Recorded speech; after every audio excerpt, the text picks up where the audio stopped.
There's a couple of ways of thinking about this.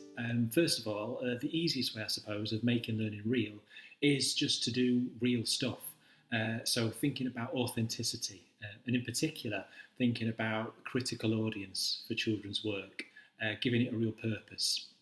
At my school, we spent quite a bit of time working on this and basically trying as much as we can to bring outside experts into school to offer their expertise, to set the bar, I suppose, in terms of children, because as primary practitioners, we can't do everything. We're not necessarily specialists, and we're certainly not experts in a whole range of different fields. But what if we could bring those people in? If we're working on some kind of engineering project, then can we get engineers to come into school and talk to the children about what it means to be an engineer?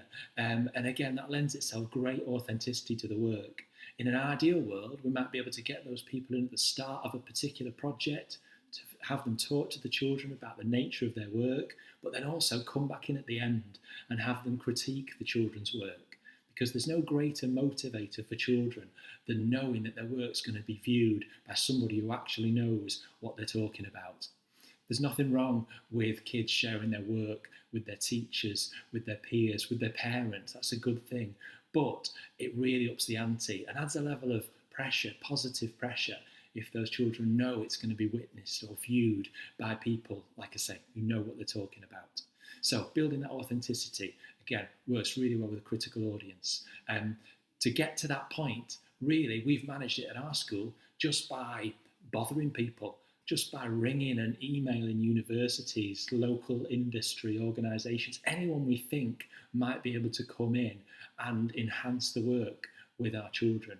And we've had a whole range of different people coming in, from architects, engineers, artists, dancers, faith leaders, and our kind of overriding thought with it all is that we need these people in, and they need to come in for free. They need to come in because it's in the interest of these children.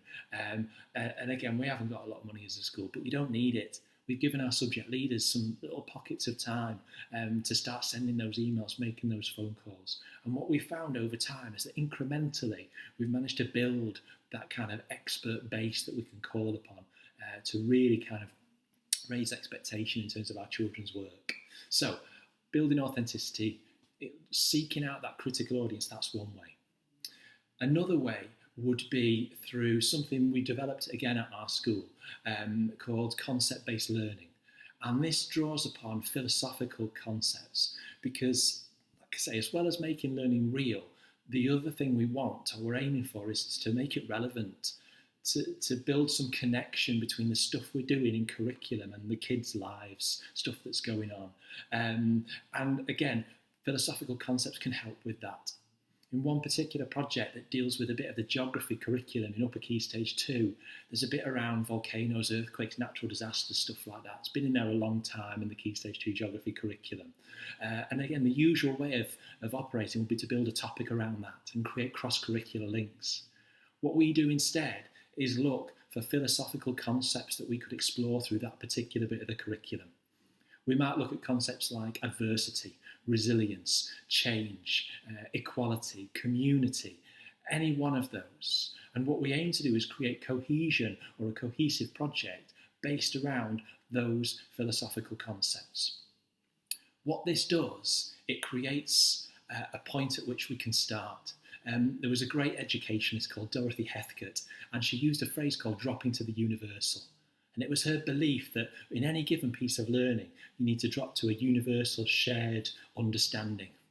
And volcanoes, earthquakes, natural disasters, they're almost an abstract concept, something on the other side of the world, doesn't really relate to the kids.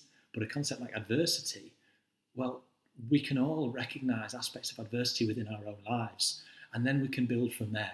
So we start with concepts that we can identify with, and that helps us create that thread to these other parts of the curriculum where we can identify those kind of concepts in other people too, others who might experience adversity. And ultimately, that gives us a curriculum where kids are bothered, kids care, it's relevant, it's real.